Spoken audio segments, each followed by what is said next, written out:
রমজানের প্রথম দিন আমাদের শরীর দীর্ঘ সময় না খেয়ে থাকে, তাই ইফতারে কি খাবেন আর কি খাবেন না এটা জানা খুবই জরুরি। প্রথম দিন বেশি ভাজা পোড়া খাবার খাওয়া একদম ঠিক নয়। সামোসা, পেঁয়াজু, পাকোড়া বেশি খেলেই পেটে সমস্যা শুরু হতে পারে। দীর্ঘক্ষণ খালি পেটে থাকার পর হঠাৎ বেশি তেলযুক্ত খাবার খেলে গ্যাস, বুক জ্বালা আর বদহজম হতে পারে। অতিরিক্ত ঝাল খাবারও প্রথম দিনে এড়িয়ে চলা ভালো, এতে অ্যাসিডিটি বেড়ে যেতে পারে। সফট ড্রিঙ্ক বা অতিরিক্ত ঠান্ডা পানীয় ক্ষতিকর, এগুলো শরীরে পানি শূন্যতা বাড়ায়।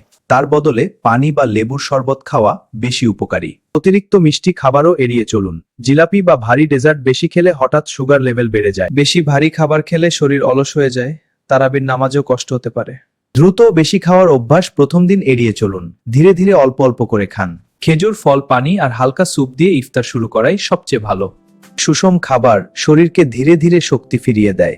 চিকিৎসকরাও বলেন প্রথম দিন হালকা ও সহজ খাবারই উত্তম, কারণ সামনে দীর্ঘ সময় রোজা রাখতে হবে। রমজান শুধু না খেয়ে থাকা নয়, শরীর ও আত্মাকে সুস্থ রাখার মাস। এই রমজানে সচেতন থাকুন, সুস্থ থাকুন। এমন আরো ভিডিও পেতে চ্যানেলটি সাবস্ক্রাইব করুন।